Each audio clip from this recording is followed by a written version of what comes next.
I'm Rob Skinner, and this is the Rob Skinner Podcast.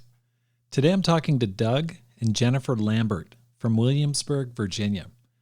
Doug and Jennifer were missionaries in Argentina, Mexico, and then returned to the U.S. to lead churches in Tallahassee, Florida, Nashville, Tennessee, Baltimore, Maryland, and Cincinnati, Ohio.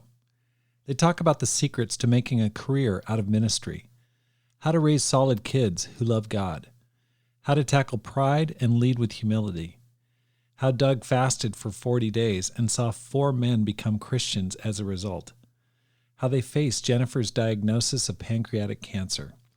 All this and more on the Rob Skinner Podcast.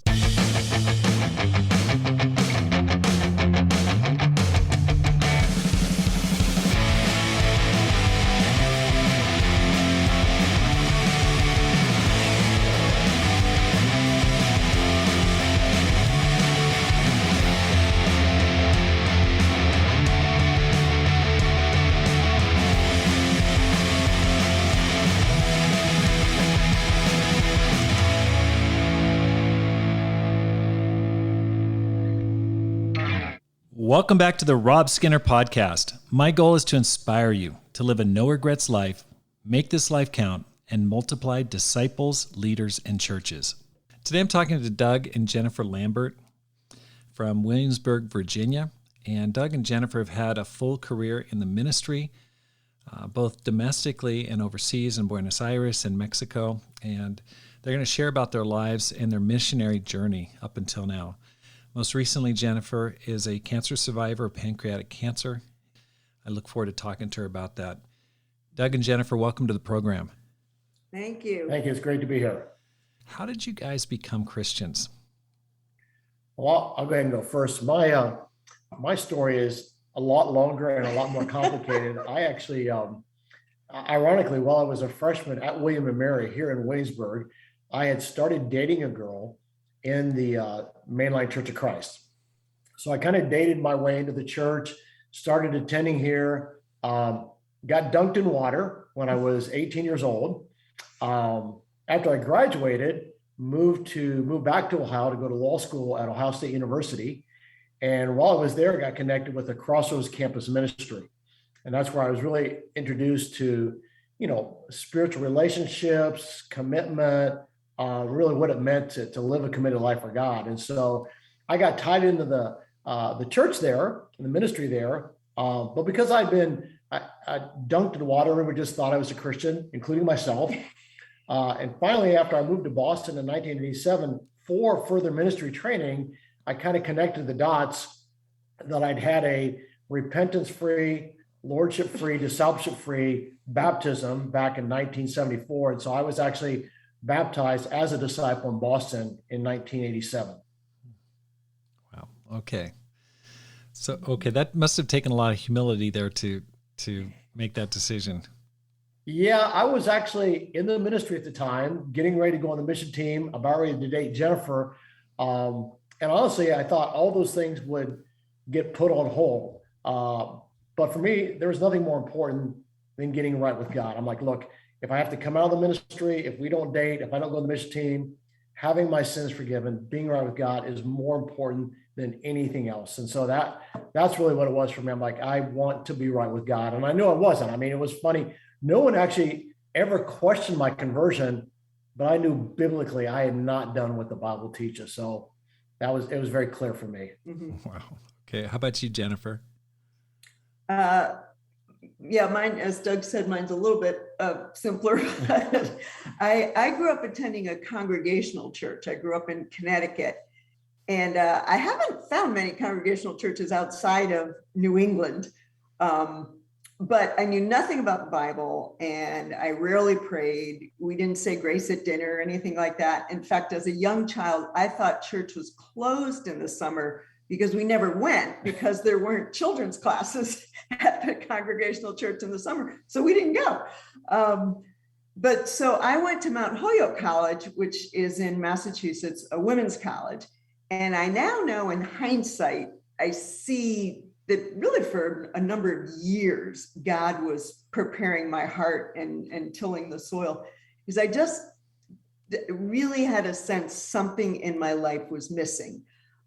being at a women's college, I thought, well, maybe it's a boyfriend who's missing, which is a bit challenging to find at a women's college.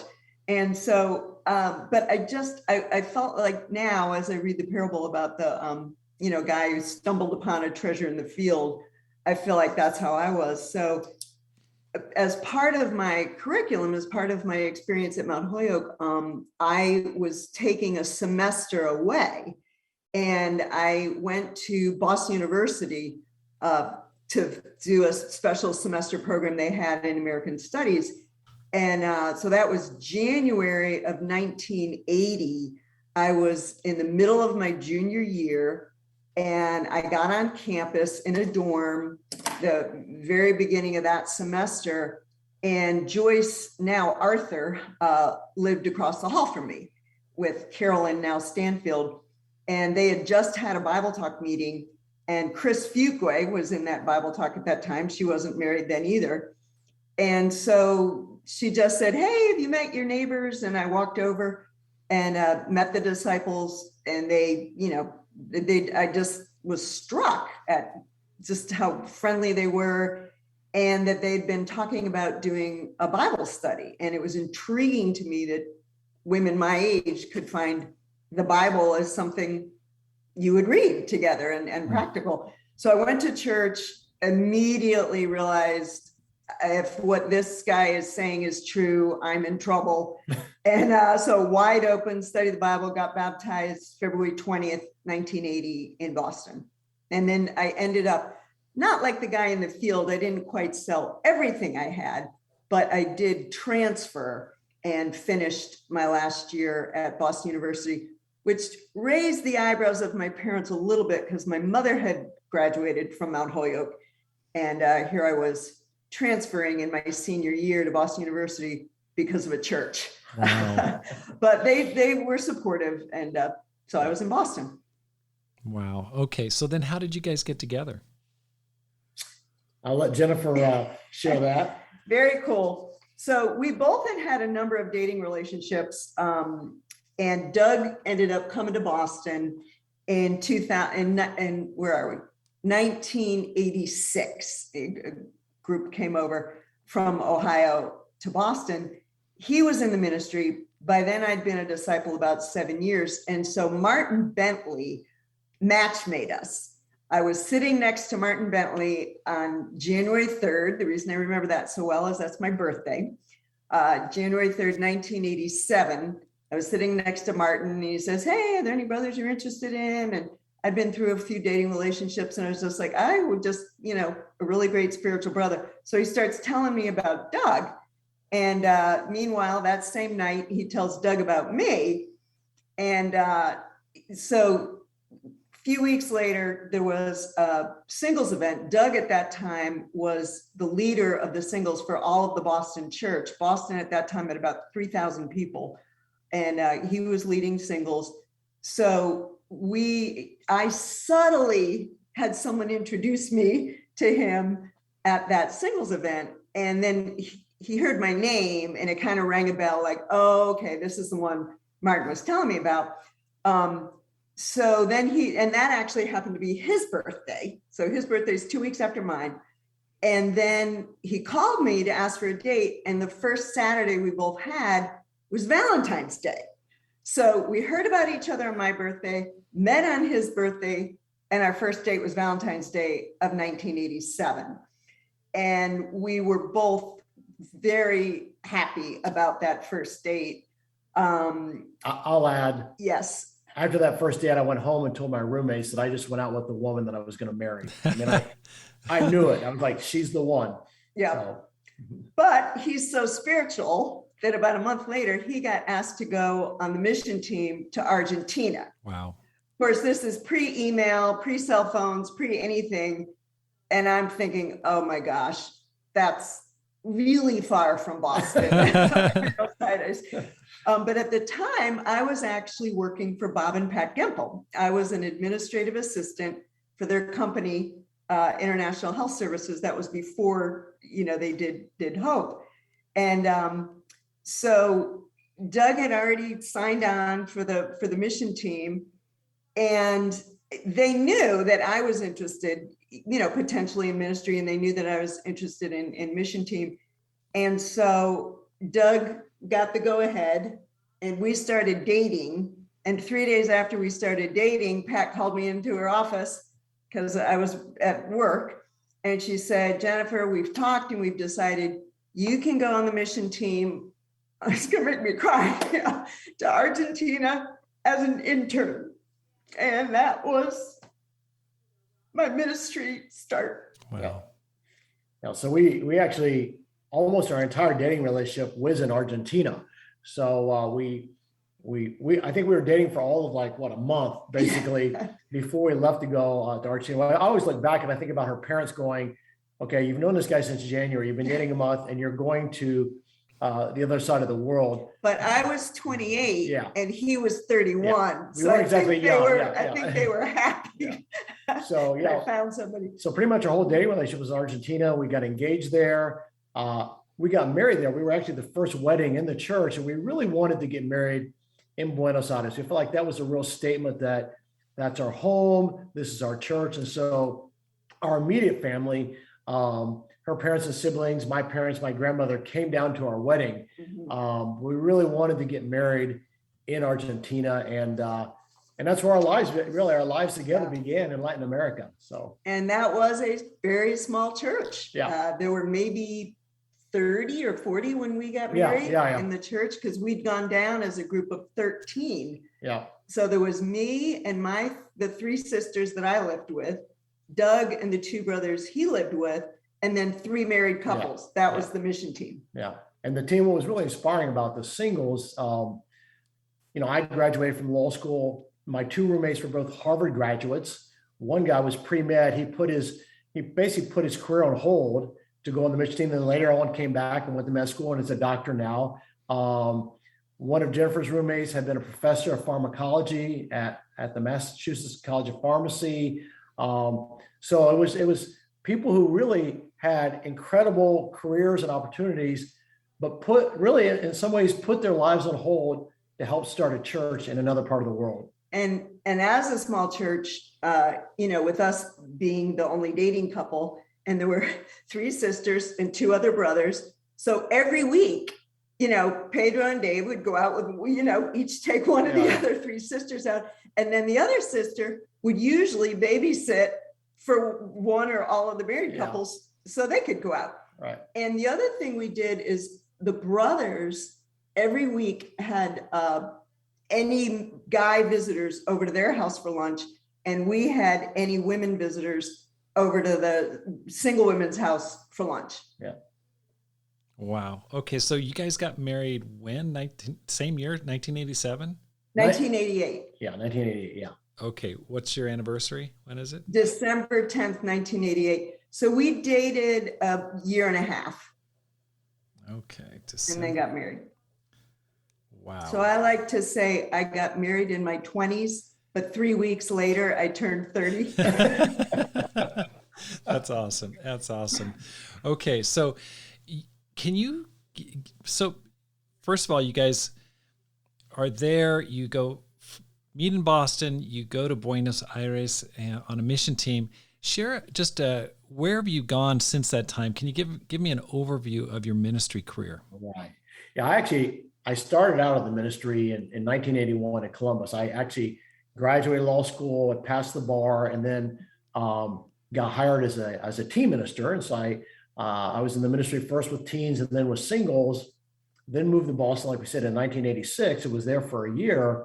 And then we started the ministry together in Argentina in 1987. We spent 3 years there on the mission team with the church. And then after that, we were asked to move to Puebla, Mexico. It's a city of about 6 million, a couple hours outside of Mexico City. So we moved there. We spent a year there. And then we were asked to move to Guadalajara, Mexico. We spent a year in Guadalajara. And then we moved to Mexico City and spent just about a year leading a region in the Mexico City church. In 1993, they were bringing back a lot of the missionaries from Latin America to the U.S. And so we came back to lead the church in Tallahassee, Florida. And we were there for 5 years. And then we're asked to move to lead the church in Nashville, Tennessee. And we were there from 1998 to about 2006, so just about 7 years. After that, we moved to Baltimore, Maryland, with Doug and Joyce Arthur, first to really work with the teens and the families there. And then after about a year, when Doug and Joyce moved to Boston, we took over Baltimore, led the Baltimore church up to about, I think it's about 2012. And then basically we moved to Cincinnati, really just to kind of help out, not just with the church in Cincinnati, but all the churches in the Ohio Valley, which were Ohio, Kentucky, and West Virginia. And then we were there until we retired, about a month ago. Yeah. Right? So we were nine and a half years in Cincinnati. Yeah. And that was our last spot. Right. And as you know, because you interviewed our son, Will, he was born when we were in Argentina. And then our daughter, Victoria, who's now Victoria Henry, was born in Mexico City. Wow. Okay. You guys have been all over the place. That's crazy. Yeah. Okay. One of the things that you shared earlier, Doug, is that you hit a low point in Buenos Aires back in '87, and there were some challenges you were facing, and then you fasted did a 40-day fast, and then you shared about some miracles happen. Can you just recount what was going on there and about that story? Yeah, it's very clear in hindsight what was going on. It wasn't clear at the time, but go down on the missions team, and you're going to go on a mission team. You're going to have this great impact and all this stuff. Well, we get there, and I didn't know any Spanish when we went. Jennifer knew some, so the whole plan was, hey, we'll learn Spanish. We'll reach out. Well, after we'd been there for a while, my Spanish just wasn't making strides. I mean, I'd get around Spanish, but the real breakthrough where I really could get to the point where I could study the Bible with people, disciple people, really read people's hearts, it wasn't happening. And, I remember Martin Bailey talked to me, say, some of the missionaries are going to be going back. And, if you can't really function in the language here in terms of evangelism, discipling, I don't know if there's really a place. And it really hit me. And what really came out was, it was really all about my pride. I went down there thinking I was all that. I've been in the ministry all this time. He's a lawyer. I'm a lawyer. I'm a smart guy. I had Spanish. That's the language everybody takes in school because it's the easiest language to learn. And God just blocked it. It was the hand of God on my pride, humbling me. And I realized, this is a key moment in my life. What's going to happen with the rest of my life? I really felt like this was about the rest of my life. Mm. It was a defining moment. And there were actually three of us, two other brothers and I, that decided that we were going to fast for 40 days together, all for different character things.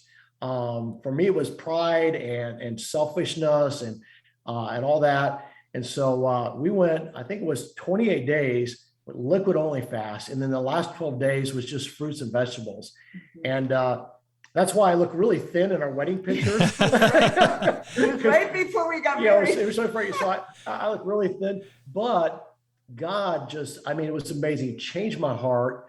All of a sudden, Spanish just started coming easy. It was like, oh my gosh, this huge breakthrough. And every day, instead of eating, I would go out to this park to pray and to reach out to people. And during that 40 days, I met and baptized 4 guys. During that 40-day period. Amazing. What's that? During that 40-day period. During that 40-day fast, yeah. Wow. And so here I am. I can't learn the language. I'm not building great relationships, and all of a sudden, I humble myself. It's pretty amazing. Humble yourself before the Lord, and He will lift you up. And all of a sudden, I'm meeting people. I'm baptized, and I'm learning the language. We get married. I actually baptized a guy the Thursday night before our wedding on Saturday. And so it was a great lesson. And I would love to say, I've never had to learn that lesson again. Unfortunately, that lesson has been repeated many times in my life where I've had to get humbled by God all over again, because once again, I thought I was all that, and God had to remind me that I'm not. So yeah, I would love to say, learn that lesson forever. Didn't happen. Wow. So. Pretty impressive though, to get a law degree, and then, I can see why that would be a temptation. You're a very gifted person. Now, you had some pretty radical guidelines to help you to learn Spanish. Can you talk a little bit about what you were doing to accelerate your learning? Yeah, when we got there, and it was funny, I'll never forget telling Martin Bailey, because he asked, if I would go on the mission team, and I immediately said, yeah. I said, but I don't speak Spanish. And he said, well, we're leaving in a month and we'll learn it when we get there. And that was really it. We had a 9 a.m. to 9 p.m. no English rule. And so if you wanted to say something, you had to figure out how to say it in Spanish. And the reason why I ended at 9 p.m. is if you really needed to say something, then you could talk.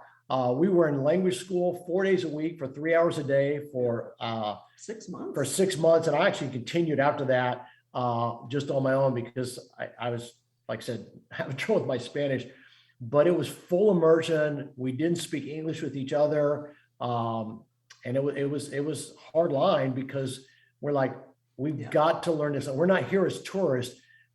Because we really went. Our attitude was, we're gonna spend the rest of our lives in Latin America. It was during the time of the One Suitcase Challenge. We literally sold and gave away everything we owned, moved there with no plan of ever coming back. That's why we got married there. Our kids got dual citizenship there. We were going to die in Latin America. That's really what we thought. Wow. Okay. That was something that in our pre-interview that came up over and over again, is humility and the importance of it. You shared about another time that you faced a challenge, I believe, in Guadalajara. Can you share a little bit about that? Yeah, that was in 1991. So you think, gosh, Doug, you learned this huge lesson back in the late 80s, and here you are again. We went to Puebla to lead the church, and first church we'd ever led. And I remember actually them telling us, we don't feel like you guys are totally ready, but we've got this dating couple that was leading the church, and they just broke up. And so we need to replace them. So they sent us in kind of fill in the gap. A fill in the gap couple. And God bless it. In a year, the church grew from 30 to 100. Our campus ministry grew from 2 to 50. It was incredible. I mean, we didn't know what we were doing. We prayed like crazy. We relied on God. And I mean, the church just exploded. We had 17 baptisms in 1 month in Wow. a church of about 40. Yeah. And Wow. so after that, they then asked and said, hey, the church Guadalajara has not been doing well. Could you guys go to Guadalajara? And so we get to Guadalajara. I think the church is probably about 65 or something like that. And even though I never said it out loud, in my heart, I thought, I got this church leading thing down. I've led one church. We've done it for a whole year. One church for a year. And I'm like, oh, I know how to do this. We're going to go in and we'll get things going and we'll crank it out and it'll go great. And it's funny. I mean, the church, I think, still grew from 65 to about 95, but it was a different expectation back then. And, churches were growing in amazing ways, but we weren't in a good place. And I think especially Jennifer wasn't in a good place spiritually. I knew it. I wasn't doing what I needed to do to take care of her and lead her. And so after a year, we got pulled back to Mexico City to lead a region. But, and again, I had to get humbled by God and learn that I need to rely on God and not on my experience and my 1 year of great success in leading a church. So, and I want to share too, in the year we were in Guadalajara, William was 1, 1.5, 2. And he turned 2 in the year we were in Guadalajara. I had a miscarriage there as well. And I was not doing well. But I think Doug's sort of thinking, and he's humble enough to say it was pride, but most of our ministry career, once we started leading churches, we've been discipled long distance. And I think his heart was, I don't want to be a nuisance to my discipler. I want to bring good news. I want to be positive. So basically he was not lying at all, but he was only sharing positive things. And he wasn't really saying, hey, Jennifer's really having a tough time, with this miscarriage and taking care of a 2-year-old. And so he was just sharing positive things. But what ended up happening is he wasn't giving the full picture right. of what was going on. Yeah, I'll never forget the time the brother who was overseeing Mexico and discipling me, after we came in, he said, he goes, bro, he goes, because you didn't give me an accurate picture of what was going on in the church, I was discipling a situation that didn't exist. And your church didn't get the help they needed because you didn't give me a complete picture. And that stuck with me. And from that point forward, I'm like, I don't care what's going on in my church. I'm always going to let people know exactly where things are at so that my church can get the help that it needs. So that's impressive. Okay. So if a person is struggling with their pride, what advice would you give them? I mean, it sounds like victory stories where God really broke through, and you're humble enough to admit it now, but we all struggle with this issue, especially as we get older and more experienced. We've put a lot of techniques under our belt. I certainly feel that way. It's like, I love to learn new ways and techniques, but it's so tempting to rely on the technique rather than on God. So what advice would you give to a person who's in this situation? I think the first thing to realize is we tend to think that God has like one approach to dealing with our pride. For me, God used not being able to learn Spanish. And I think to realize if there's an area in our life where it's just blocked, sometimes it never occurs to us that maybe God is trying to get our attention. I do believe for those people in the ministry, one of the biggest ways God gets our attention is by just blocking things in the ministry. Right. Like, why are things not going well? Because unfortunately, that's the area we tend to focus on a lot of times, measure our success. And so sometimes it's like, why is nothing happening in my church? Why is this? And there may be other reasons, but I think sometimes we're hesitant to go, well, maybe it's my pride. It could be our marriage. It could be stuff going on with our kids. It could be our finances. It could be other areas of life. And I think we got to realize God is a very creative God. He has unlimited resources to gain our attention, because what he wants us to rely on him. Right. And in every area of our life. And God has done it in many ways. He's incredibly creative. But I think step back and just go, okay, maybe my frustration with how something's going in a particular area of my life, maybe rather than being frustrated, I need to see this as God's love. And he's like, I'm trying to draw you back to this childlike dependence on me that you had when you started out your Christian life. And many times you had when you started out the ministry where you were like, I don't know what I'm doing. I need to rely on God. You prayed like crazy. You fasted, you read the Bible, you got all kinds of input and advice. And maybe God is like trying to get your attention again, saying that's what you need to get back to. And, I do believe the Bible says, humble yourself before the Lord and he will lift you up. And so if we feel like I'm not being lifted up, maybe we go, okay, there's a biblical principle here that says why I'm not being lifted up. And maybe it's because I've not humbled myself before God. Yeah. So that's the advice I would share. Yeah.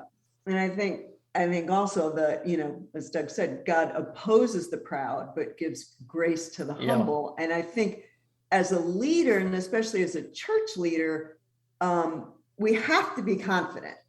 I mean, nobody wants somebody getting up in the pulpit and saying, oh, I hope you've had a better week than I have.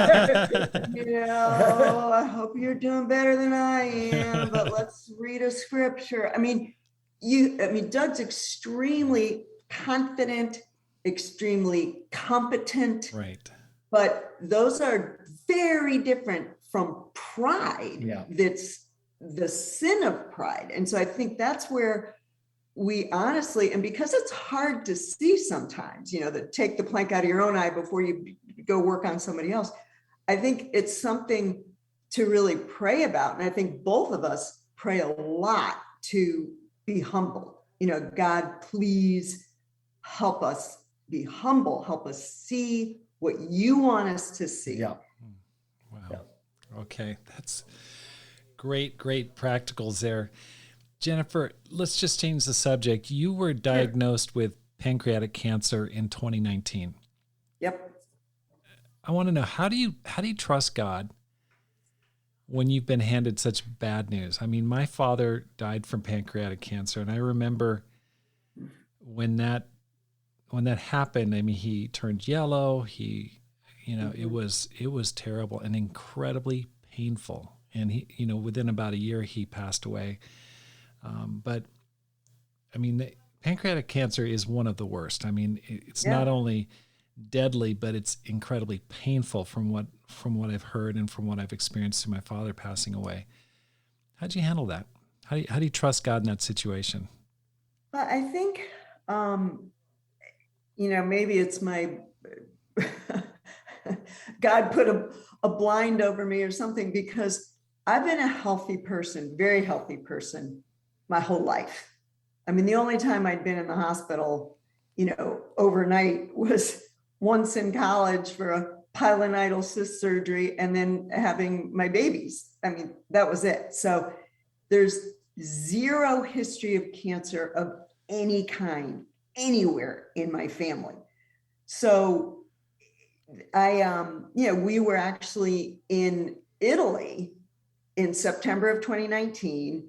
And I just started noticing, wow, I'm just getting really fatigued. Boy, I guess I'm not exercising enough. My gut was kind of off. My skin was really itchy. But I thought, okay, dry climate, different food. I just wasn't really super concerned about it. Then we went to Madrid. It was Weston Lambert's first birthday, and Will and Kristen were there. So we went to Madrid, and the 2 days after we got to Madrid, we were at church, and a brother who's an American actually came up to me and said, "Jennifer, you are yellow, your eyes are yellow, and you need to go to the hospital now."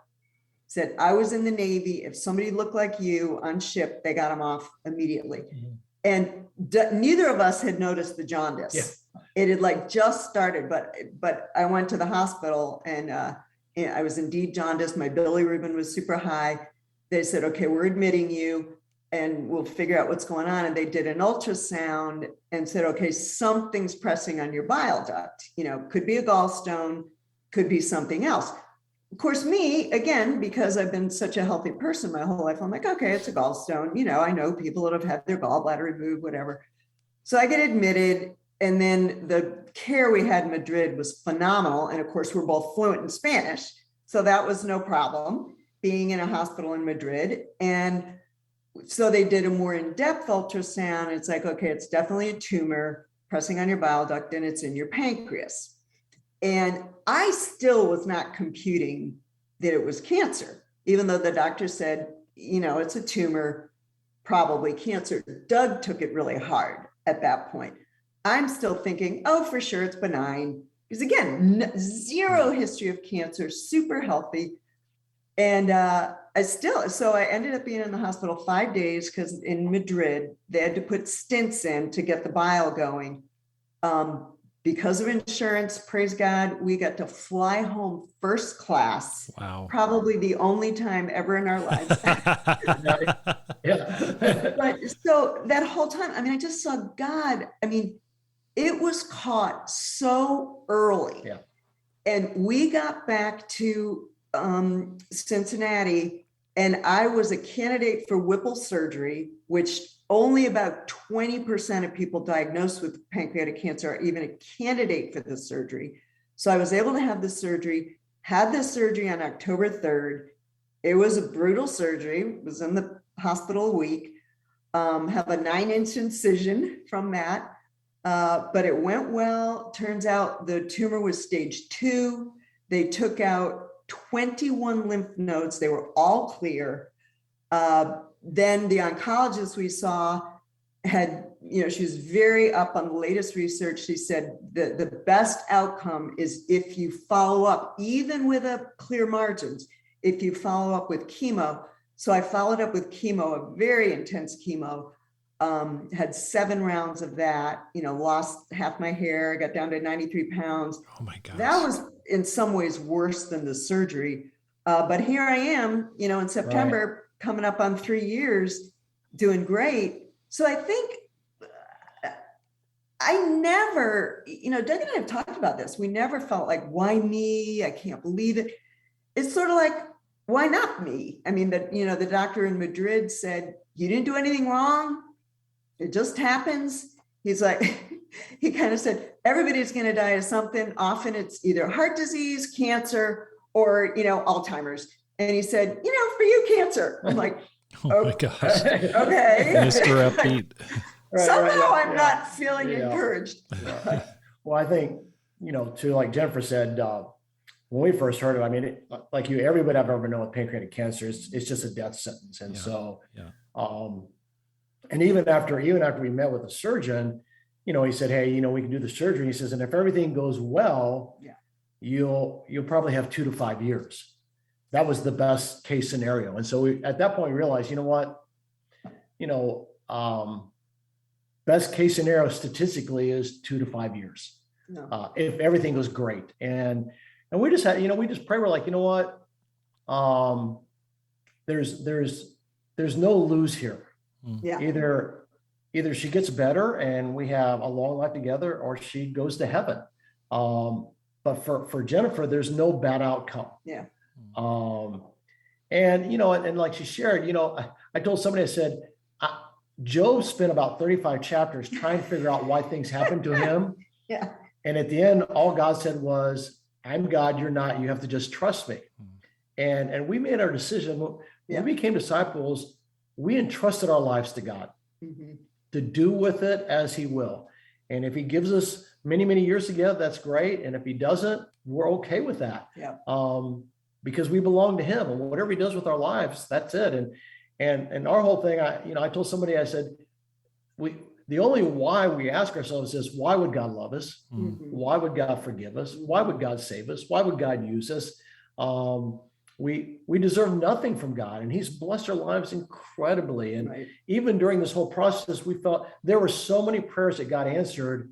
We actually lost track of it. It was overwhelming. And we really believe that she is really a living representation for tens of thousands of disciples that prayed for her. And so we're grateful for every day we have. We love it. We enjoy it. And we want to be appreciative for all that God's done for us. Yeah. Wow. It's definitely the prayers of the saints. Why I'm here. And Doug, I have to say, Doug has been the most incredible caregiver. I mean, really, he just, went with me to every single appointment, was with me all the time. Just, he'll talk more about how we were managing the church in Cincinnati, but I'm just incredibly grateful. And I went on disability almost immediately. By December, I was approved for disability because I got very weak. That was another amazing answered prayer. That was incredible. We applied for Social Security disability for her at the beginning of November,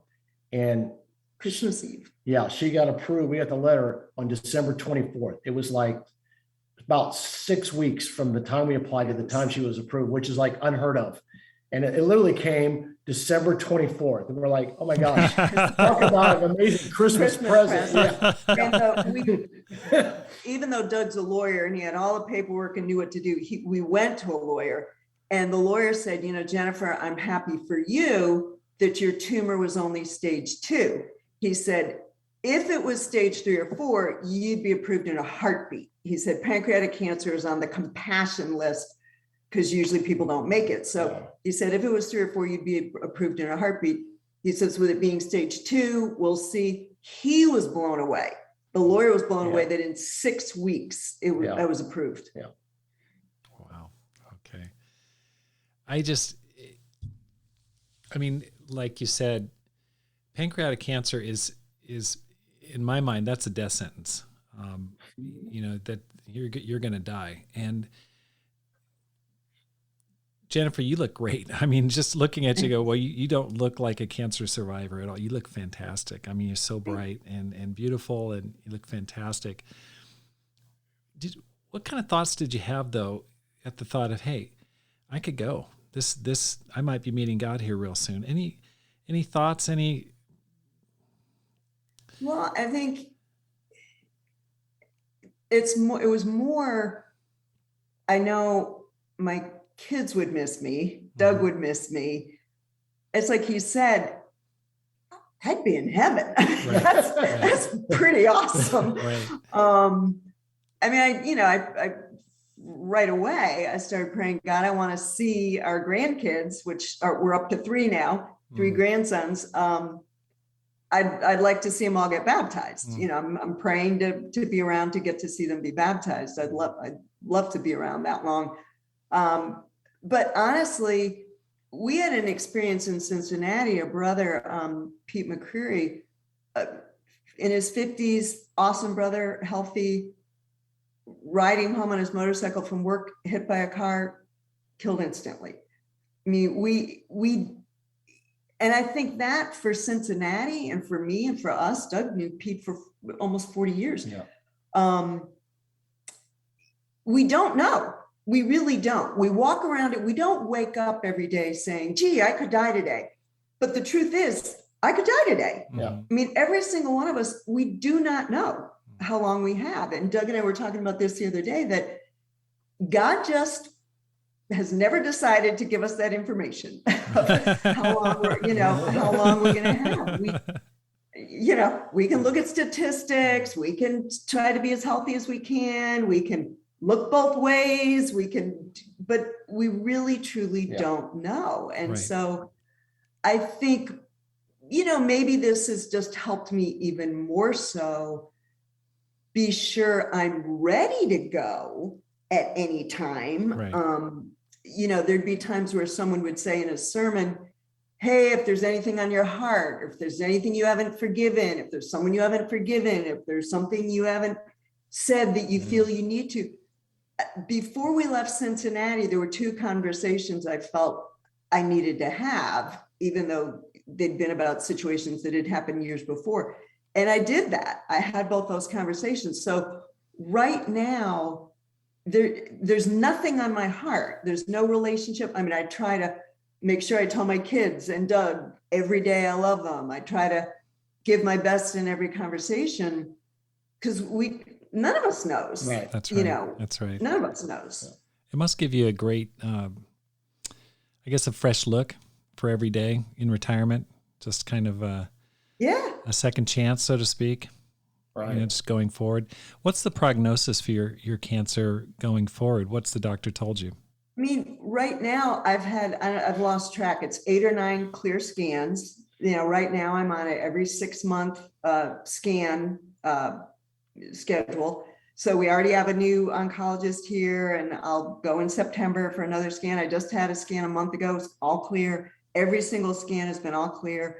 I have to take pancreatic enzymes every day with every meal, because I only have half a pancreas, and your pancreas helps break down and absorb, food and nutrients and insulin. I'm not diabetic. I have no issues with my insulin, so I'm super grateful for that. So other than I've become lactose and gluten intolerant, which these days it's really not that hard to avoid gluten and avoid, lactose. It really isn't. And so other than having to take the pancreatic enzymes, I mean, just go live life, go live life, keep up with my scans. And the doctors have told us with pancreatic cancer, they never actually declare you cancer free or in remission, because it has such a high reoccurrence rate. So, I mean, we're, the statistics are right there in front of us, but we're like, you know what? We know the statistics, but the statistics don't factor in God and prayers. And so we're kind of like, we're okay with whatever the outcome is. I mean, that's the thing. We've really, now that we face, we're like, we would love to have many, many years together. My parents are like 91 and 88. So it was, for me, the hardest part was realizing I can live a long time without her. Right. Exactly. And that just makes me really sad, but so she needs to stick around so I won't be sad. That's right. But I mean, we decided, we're going to retire. We've been praying and, I know Doug's going to talk more about that, but we decided, we love Williamsburg. We love the Hampton Roads Church. We our kids are in Texas and Florida, and they've each moved quite a bit. So we're like, we're just going to go retire and be active part of the, peninsula region of Hampton Roads Church. And enjoy life. Yeah. That's great. I bet Ed Anton is happy that you're there. It must be awesome. Yeah. What a blessing. Okay, let's go ahead and change the channel here. Yeah. You've been called the quote unquote serve pro couple for your habit of cleaning up church disasters. Now, for my international listeners, Serve Pro is a kind of a disaster remediation company. They come in if you flooded your house or your business. They're like Stanley Steamer. They come in and suck it all out and repair your facility after a natural disaster or flood or something like that. Can you talk about why? How'd you get this moniker? It's funny. We were in Baltimore, and we're very good friends, been longtime friends with Keith and Jane West, who were leading the church in Louisville, Kentucky at the time. And the church there was going through a lot of stuff. And so they asked us to come in. And actually, it was one of the brothers in their leadership group that gave us that nickname. He goes, Doug and Jennifer are like the Serve Pro couple. And it kind of stuck. And so, because we had to come in and just straighten out a lot of things. And I think one of the things that we learned through this process is, in going in these different situations, we try and meet with just a lot of different people, not just the church leader couple, but leadership groups, meet with board members, other key people in the church, to really try and figure out what's going on. And we did it in several churches in Ohio before we actually moved to Ohio. We were actually brought into Cincinnati. Without getting into a lot of details, there was a very challenging dynamic going on within the ministry staff and the eldership at the time. And we actually were brought in initially just to kind of help out and consult. And through that process, they asked us to move in and really work with the situation. But I think the biggest thing, and that we've learned, I think that I've learned, is in the past, we would kind of work just through whoever was leading the church. But that's just one perspective. And I think one of the things that we've learned is to get in and meet and build relationships throughout the church. And actually this last year in our ministry, we spent several days with all the other 9 churches in the Ohio Valley, in Kentucky, Ohio, and West Virginia.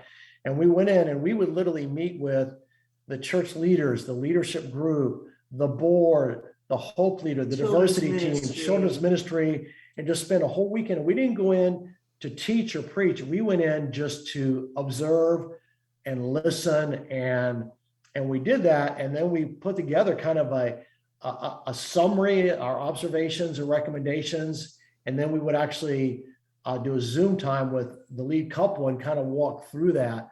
But I think the biggest thing I've learned is that you got to take time to see the whole thing. It's kind of like, Serve Pro.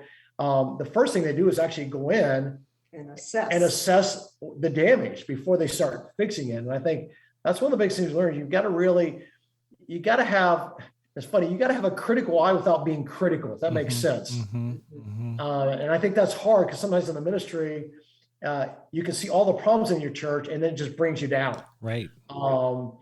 But if you don't do that, if you're just Mr. Positive and you don't see the problems, then you're not going to be able to address it. So I think just, being willing to go in, and it also helps having outside eyes. I can't talk enough of that. We've been the recipient of having outside eyes come in and look. Yep. And we did it. I was super grateful that Cincinnati Church funded us to go and visit these other small churches. So it wasn't that there was no financial burden on the small churches. That for this last year, part of our missions budget was to allow us to go and spend this time at all the churches and be able to go in and give them that kind of feedback. Yeah. And I think that's super helpful. These small churches that don't have the resources to bring people in, for other churches to actually fund that, to have people be able to go in and just to bring some eyes in and give help and support. Right. So.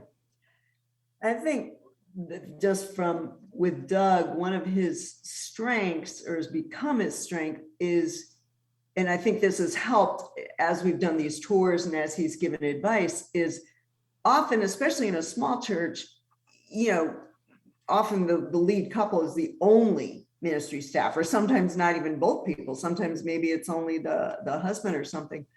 But what Doug has gotten really good at is sometimes as a leader, part of our job is we need to see all the problems. It's not helpful to just put blinders on and pretend there aren't any problems in your church. But what Doug has gotten really good at is acknowledging, yes, that's a need, or yes, that's a weakness, or yes, that's a challenge. But right now, we either don't have the people or don't have the resources, or we personally don't have any more space in our schedule to take that on. And all we can do right now is pray about it and be at peace with that. Yeah. And I think that Doug has gotten so good. And when we went to Cincinnati, he was very aware, and we became very aware of different things that needed to be strengthened or changed or adjusted. And he's very good at keeping a list of everything that needs to happen, but he's become so good at prioritizing, okay, this is what we are going to really focus on right now. And I think that's helpful. Like, we went into one of the small churches and they said, okay, we're going to have this couple be our teen, campus, and singles leaders, because there's only 10 people in the whole church that fit in those three ministries. And we said, that's a massive spread and very different needs. And we don't think that's the wisest way to go.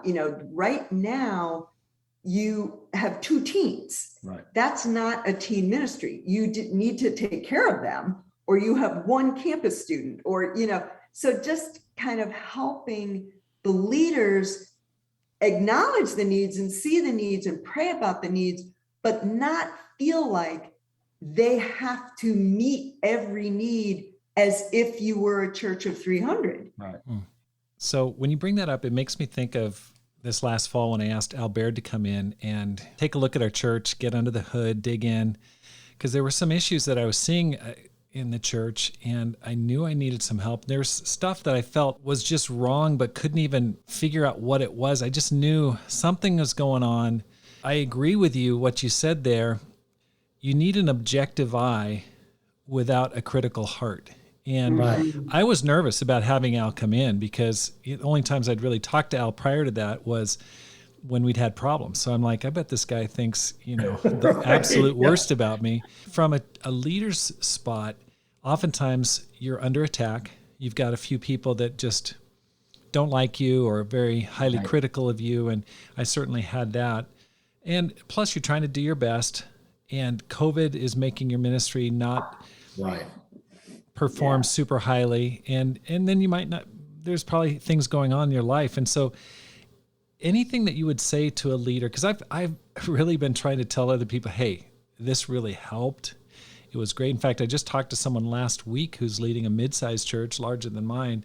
He's having challenges with elder relations. And I'm like, dude, you really need to talk to Al, or, now I'm going to tell him to talk to you, Doug and Jennifer. But, but I think there's hesitation there, because it's like, right. What is this going to be? One more problem added to my list of, one more person who is critical toward my leadership. What advice would you give to that person?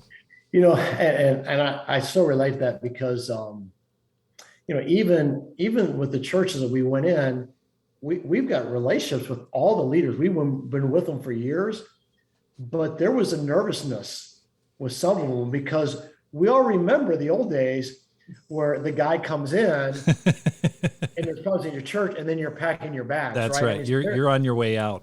Right. I mean, so even then, and so we had to do all this reassuring, like, we're coming in to help you and help your church. That's why we're coming in. There was actually one situation where we came in not even realizing how bad things were, where the couple really needed to come out. It was the best thing for them and right. for the church. And, right. and it's worked out. God's taking care of them. They're in the ministry somewhere else. But I think, maybe because some people have history, or they've heard horror stories, or it's just your own fear. Maybe nothing's happened to you, but you're just afraid.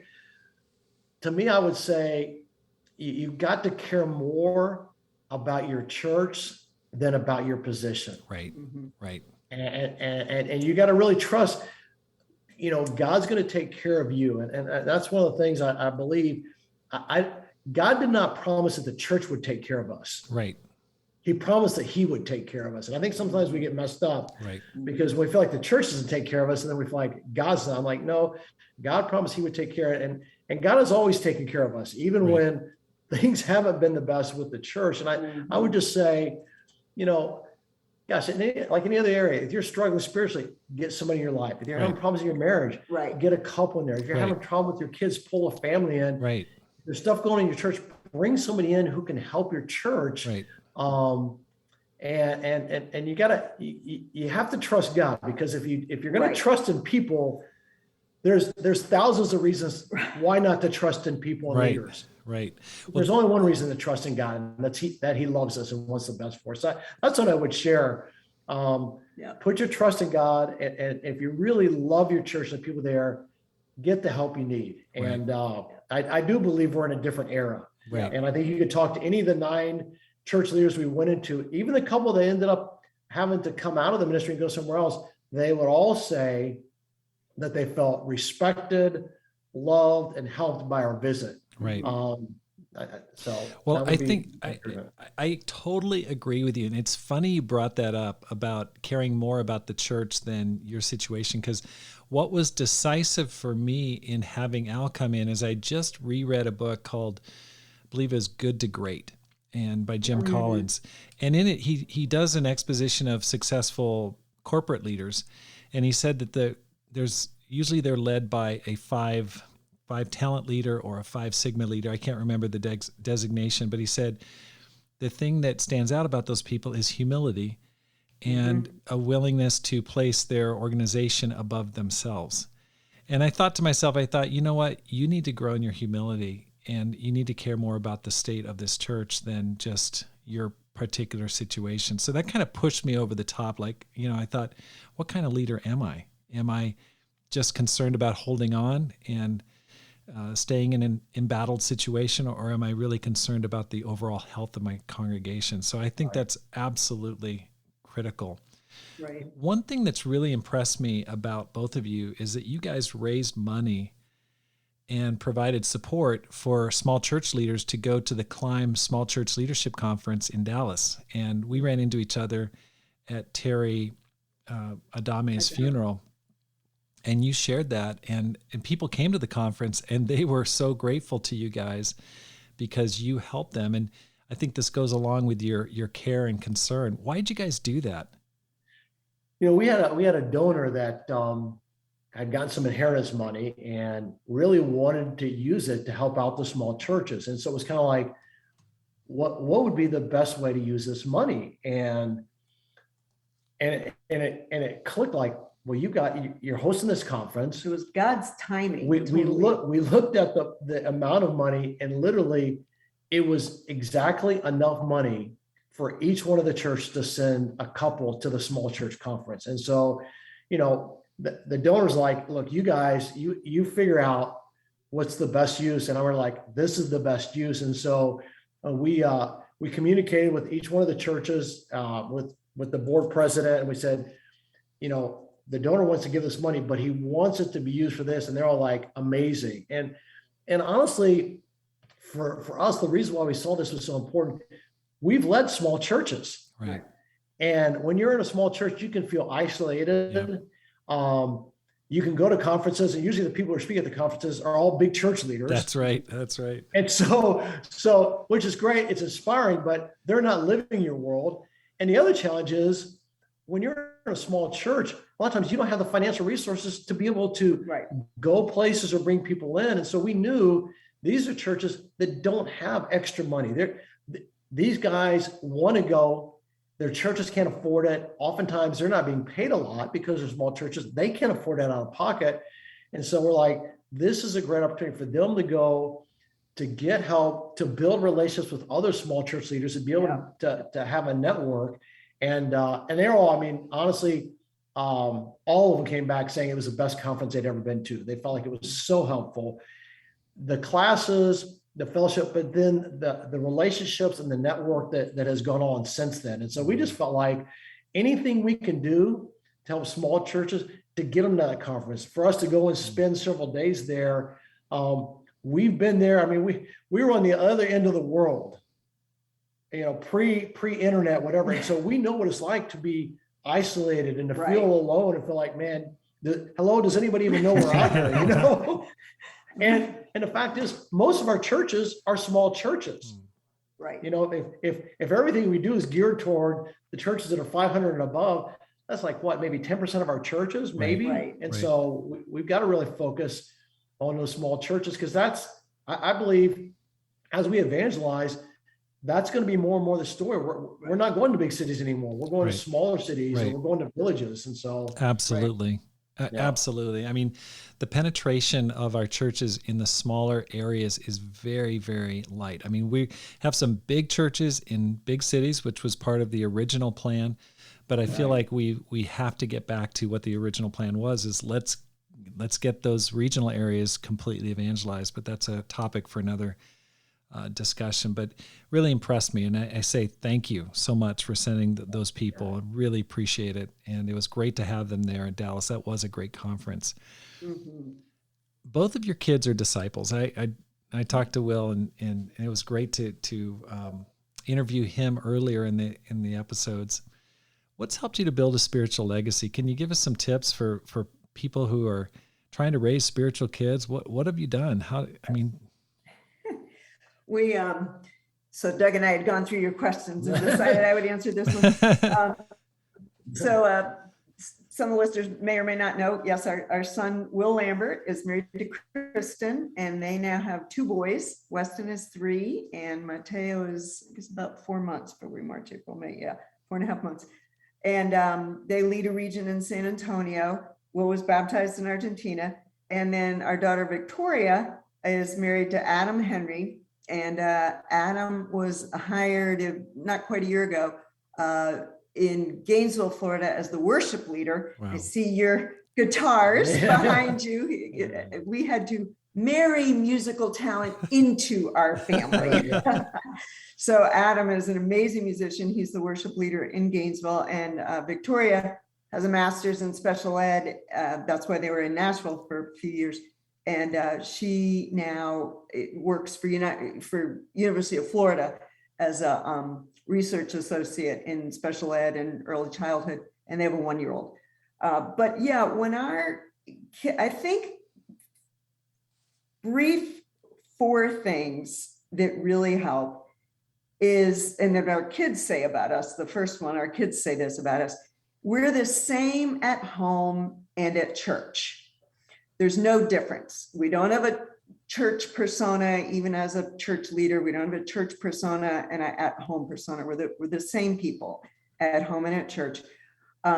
We are sinners at home and at church. When we realize our sin, we ask forgiveness, whether it's from our kids or the church or whatever. We laugh about this. We had somebody ask us here in Williamsburg a week ago, "Oh, I feel so guilty. I feel so horrible. We're not good at doing family devotionals. How do you do?" We just started laughing. We're like, we were the worst. I mean, horrible. Like plays or songs or, it has to be consistent. We were terrible. We never did it. I could write a real short book on the 10 worst family devotions of all time. But what we did do is we prayed for our kids all the time, that they would grow up to be disciples, married disciples, and we prayed with our kids every night, tucking them in at night. Of course, we prayed at meals, but we would pray with our kids every night. And in our marriage and in our lives, I feel like we have our priorities pretty clear, that God is number 1, our marriage is number 2, our kids are number 3, the church, both as our job and just as disciples, is number 4, and reaching out to the lost is number 5. And I think that is what God is happy with. And Doug has always taken care of me. he has way higher energy than I do. He's able to handle way more than I can. And he's always been very protective of me. And in 2003, not an awesome year to be in the full-time ministry. No. I had the special bonus of going through menopause then. And so that was not my favorite year. And I remember at one point just coming to Doug and saying, I don't know if I can do this. And he said, we don't have to. I can go reinstate my law license. We don't have to. And just him saying that, like, oh, okay, I think I can do this. So, and then I think lastly, I want to say something I think we really had a strong conviction about is we taught our kids how to resolve conflicts themselves, whether it was between them as siblings, with friends, as they got older, and even when they became disciples. If they had a challenge with another disciple, if they had a challenge with their discipler, if they had a challenge with a leader, if they were in a job and they were having struggles with a boss, or roommates in college or as singles and they were having challenges, or now as marrieds with spouses, we never intervened for them. We never went and said, hey, stop being mean to my kid in your ministry. I mean, we never, ever did that. And I mean, even when Doug was discipling Will's discipler in Baltimore, and he'd hear both sides, but we didn't intervene. We suggested, hey, maybe try this, maybe try this. We tell the kids, have you expressed that? Have you said that? Have you gone to them? And so I think that is big. They both are very independent. Yeah. Very independent, very mature. Yeah. I think another thing, and it's funny, this was shared with us by an elder's wife in Nashville. And she shared that there is no law of compensation when raising your kids. And by that, she meant if you neglect your family for the ministry, God will not cover for you. And that really stuck with me because we had seen people neglect their marriage and their family to crank the ministry with terrible consequences. And we just decided that, we weren't going to do that. Because for me, the most important part of being a minister for my church is who we are. Mm-hmm. Like who I am as a man of God, who we are in our marriage, and who our family is. And if I can do amazing things in the ministry, but I don't have a life and a family to back it up, I feel like it takes away from my credibility. And so, and it sounds funny, but I actually wanted my wife to do well spiritually, physically, and emotionally. And I wanted my kids to become Christians. I mean, it doesn't sound funny. That sounds good. I mean, but we lived in an era where that wasn't the case, where it was very much put the ministry above everything. And the ministry, I always joke with guys, I said, the ministry, it's a black hole. There's no end to it.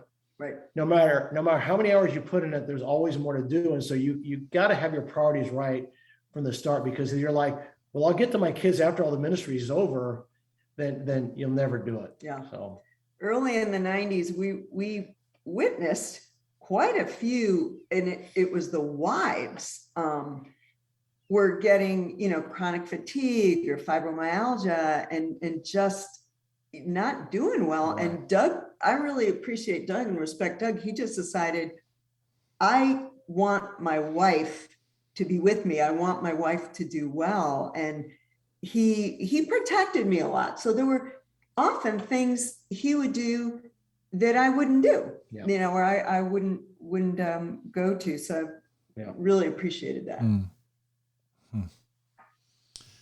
Yeah, that it's pretty impressive. I your son wrote a book on the mission, and it's great that he, your kids are not just churchgoers, but they're passionate disciples. And so that says a lot about your example and your leadership. Talking about the early 90s, and there was a real kind of a spate of chronic fatigue, fibromyalgia. I remember that. I remember just kind of going, what is going on? Is this like, is it infectious? What's going on? It's like, Right. why are all these women getting sick? Yeah. But I think it ties back to pressure of the ministry. And I think no matter when, even if it was early in our movement or now, ministry is really challenging. And I think you'd agree with that. I was reading some statistics, and it said, according to studies by the Alban Institute and Fuller Seminary, 50% of ministers drop out of ministry within the first 5 years. Many never go back to church again. They don't go to church. I mean, not just ministry, they never go back to church again. And then there's a Duke study that found that 85% of seminary graduates entering the ministry leave within 5 years, and 90% of all pastors will not stay to retirement. So it's like, according to statistics, regardless if you're in the ICOC or any other church, you've got about a 10% chance of finishing your career in the ministry. Right. I go, that's sobering, to say the least. Yeah. This study also found that the North Georgia clergy study attrition rate ran as high as 90% for those having served 20 years or more. So you've got early dropouts, and then you've got, just over the long haul, people dropping out of the ministry. And I find it impressive. You guys have started in the ministry, finished in the ministry, retired in the ministry, and are happy, still seemingly happy in spite of legitimate challenges, health challenges. So I want to ask you, what 3 things have helped you to, quote unquote, finish the race? I have something to say too. Yeah, I think, the biggest thing for me is to remember that the main motivation for me to go in the ministry was I wanted to do it for God. Mhm. And my favorite scripture is 2 Corinthians 5:14, for Christ's love compels us. Mhm. And I always felt like the ministry was for God. I wanted to help people and all that, but I also realized that there were men in the Old Testament, Isaiah, Jeremiah, others, who spent their whole lives ministering to God's people with no results. And they did it because they love God. And that was enough to keep them going. I think the other thing too is we really don't believe that the church owes us anything. And that the promises come from God, not from the church. And it's funny,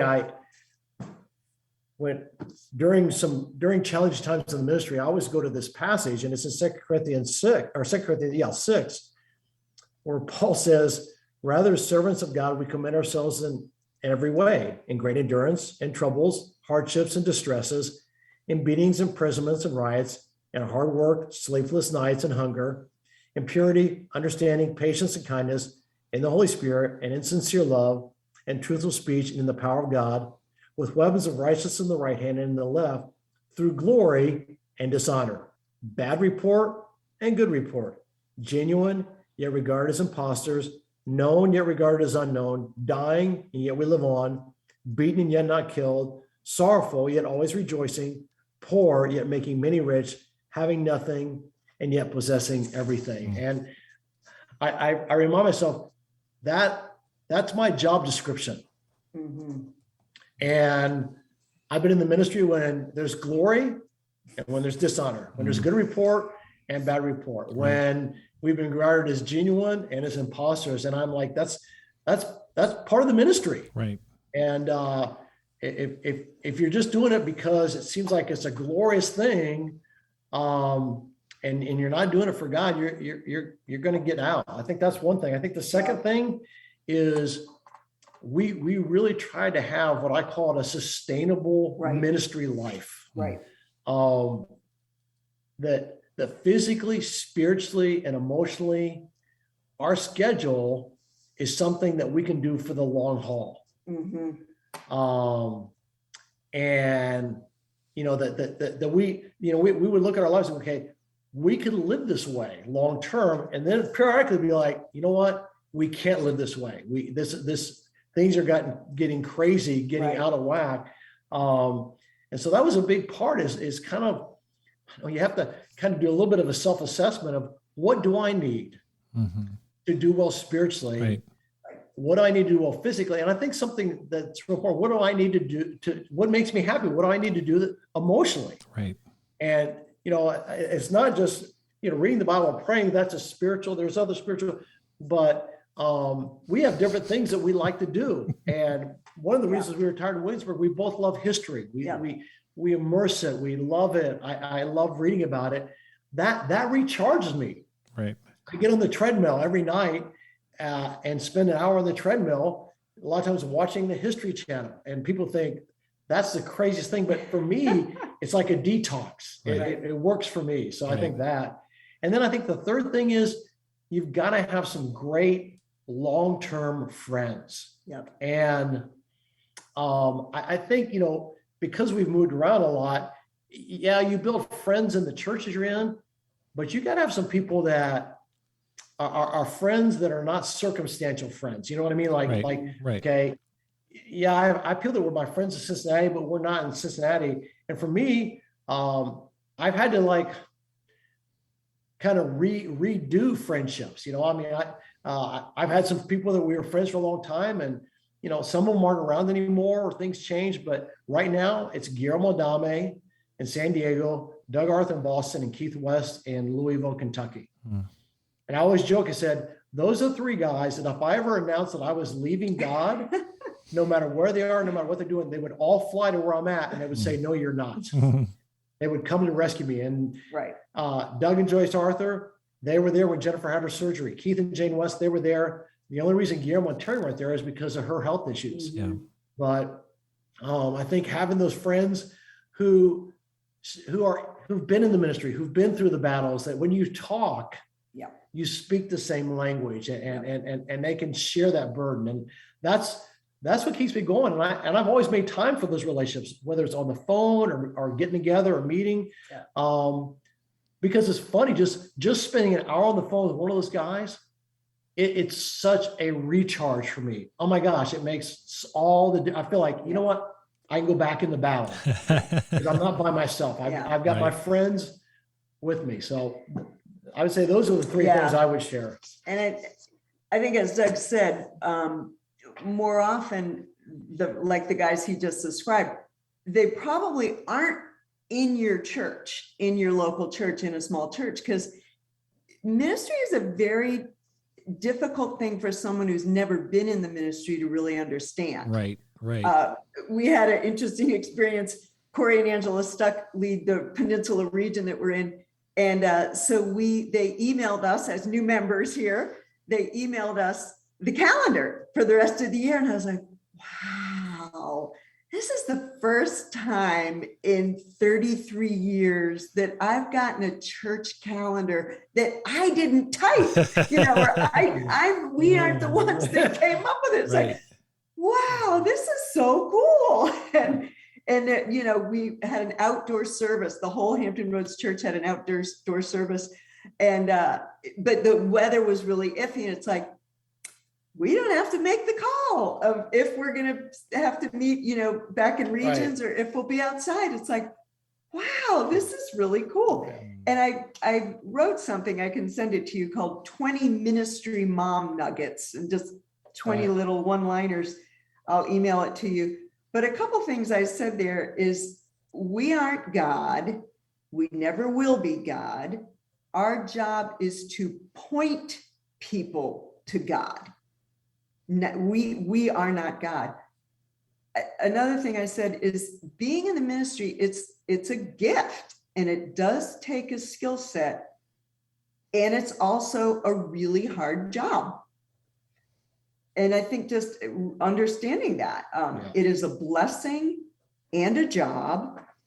And I think for women in particular, every open spot in our schedule or in our calendar does not have to be filled. Just because someone calls and says, hey, can I meet with you, Friday at 10 a.m. and you look, and there is in fact nothing written at Friday at 10 a.m. does not necessarily mean you're free. Right. You may need that to stay sane. Right. That's great advice. So what you shared is letting Christ's love compel you, keeping your motivation fresh, not having false motivations that will burn you out. Church, having an attitude that the church doesn't owe you anything. I think that's so powerful. I think that's what creates resentment, is like, oh, the church didn't give me enough severance, or the church didn't give me enough respect, or it didn't get this, or I didn't get this. Man, that's such a trap. And just having a feeling like, hey, I got paid, I chose to do it, and that's all I needed. Right. Well, it's funny. I'll just add this, Rob. I've actually said it's actually unbiblical to expect God's people to be grateful to you. Not unspiritual, but unbiblical, because we forget that it was God's people that crucified Jesus. We look at Paul and all the grief that people gave Paul from churches that he started. I'm like, okay, Jesus was sin-free. Paul was the most amazing Christian of all time. If God's people weren't grateful for them, it's really kind of crazy that in the ministry we would expect to get different treatment. Right. You look at Moses. Yeah. Right. And you just go, you know what? It comes with the territory. And if people are grateful, that's awesome. If they think you're amazing, that's great. But they didn't always treat God's people that way.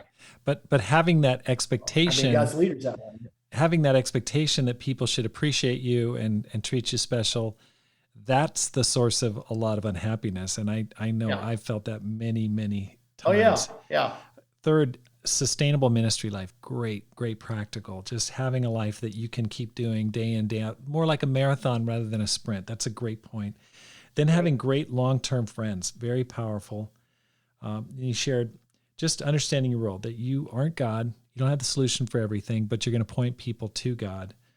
And then understanding ministry as a gift and a job that's really difficult. And it is, I think, the toughest job that there is. I really do believe that, having been in it for a long time, it's not easy. And anyone who thinks it is has not been doing it, because they clearly have not been doing ministry, because it's tough. I want to just ask a few more questions, because I think I really appreciate the example that you guys have had. Any advice that you'd give to a church leader that's having conflict with their eldership? I know you guys have had that in your past. I'm not going to bring up specific situations, but that's a common, sensitive sore spot for many, many churches is evangelist elder conflict. Right. Yeah, I think, one of the things, when we came to Cincinnati, without getting into specifics, there was an ongoing conflictual situation with the staff and the eldership that we came in to help. And one of the reasons that it had gone on for so long is they had not gotten any outside help. And so I actually came in and said, okay, we're going to work on this for 6 months in-house. But I actually put it in writing, but we all agree that after 6 months, if we can't figure this thing out among ourselves, that we are going to bring in outside people, and we actually wrote down the names of who it would be, and we will give them total authority to ask any or all of us to step down for the good of the church. Right. And I appreciate the men who were the elders at the time agreeing to that. And to their credit, after about 6 months, they came to me and they said, you know what? We have talked with each other. We feel like the best thing for the church is for us to all step down because of the dynamics of each other. And I really appreciate it. Amazing hearts that they really love the church more than their position. But I think, we all get, it's funny. We get in a place in our marriage where we're stuck. And what do? We get outside help. But I think sometimes in our churches, with our kids, we have this attitude of, especially if there's an eldership, sometimes we have this, well, we have an eldership, so we should be able to just deal with this ourselves. I'm like, that makes no sense.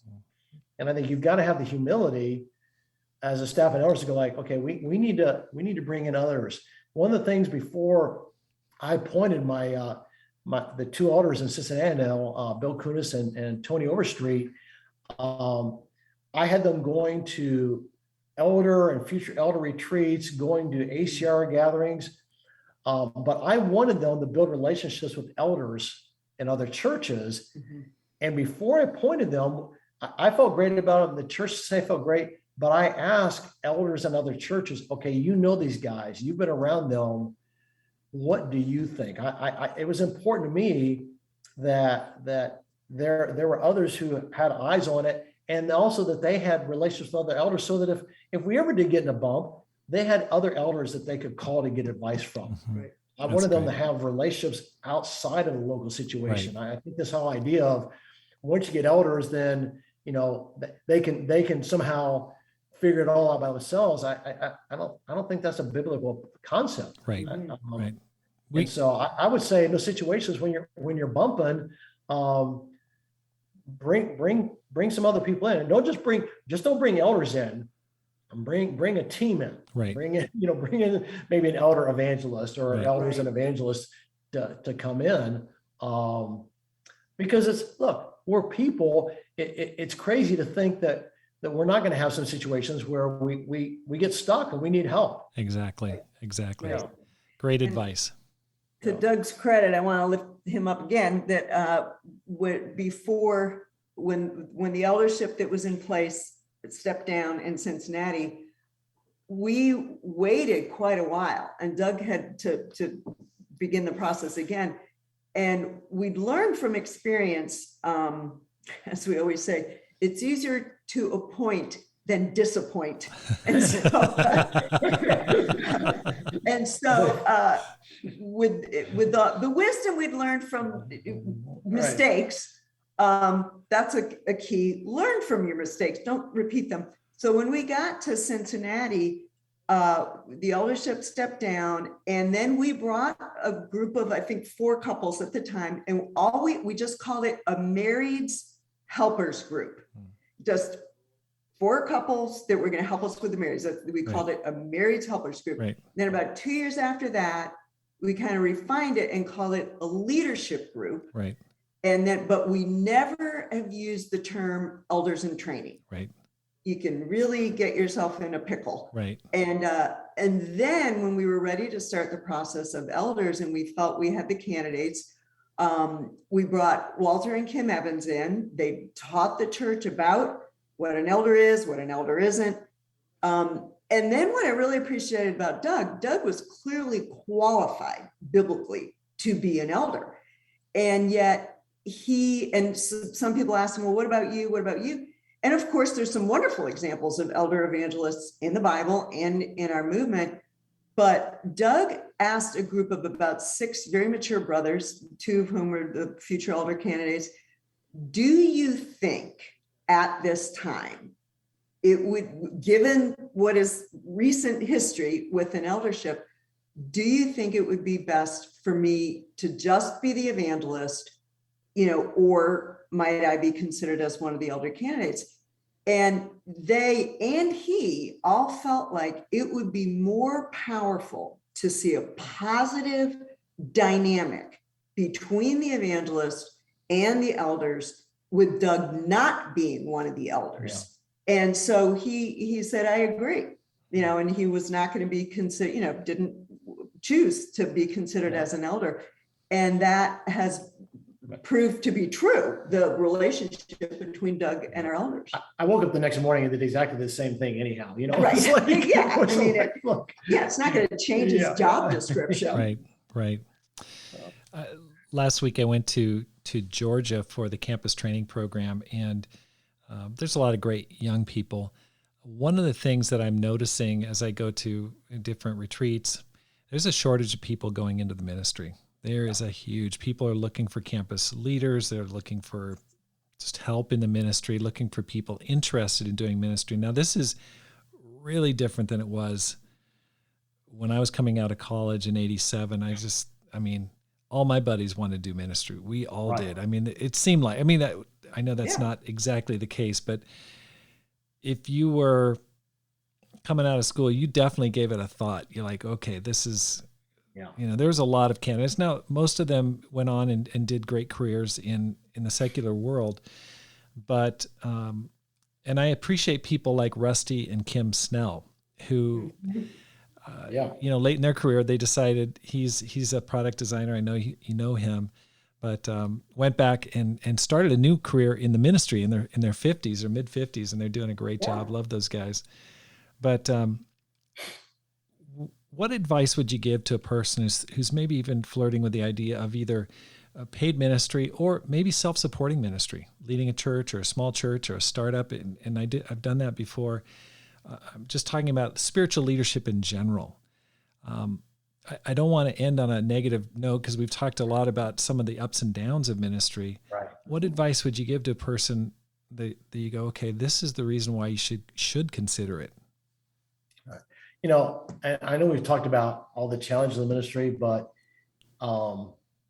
it's the most rewarding thing we've ever done. Mm-hmm.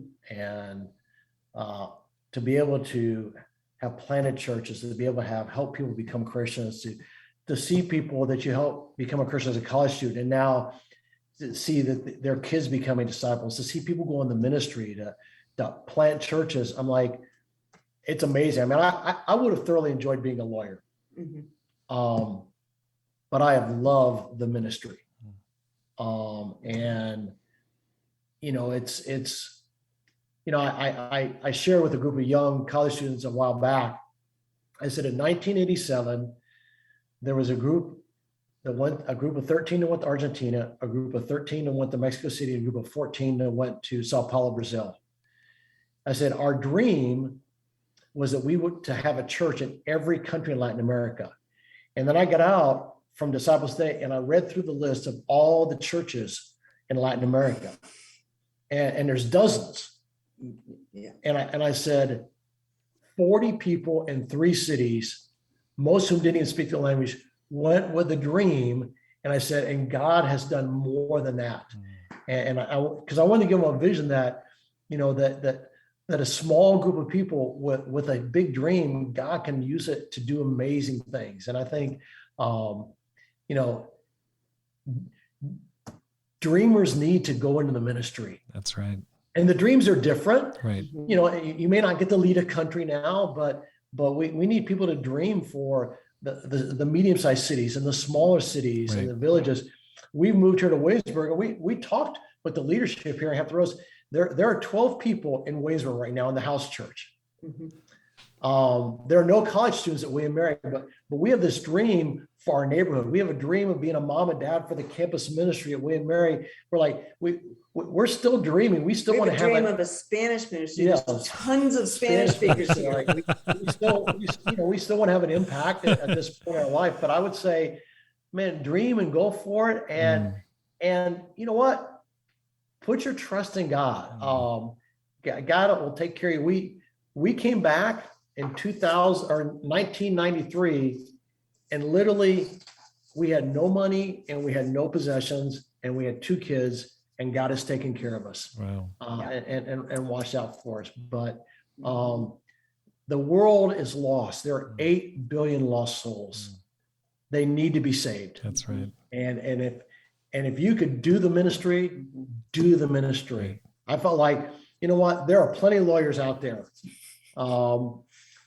But I can be part of helping change an entire generation, helping people go to heaven. Yeah. And at the end of the day, what people need more than anything else, they need salvation. Mm-hmm.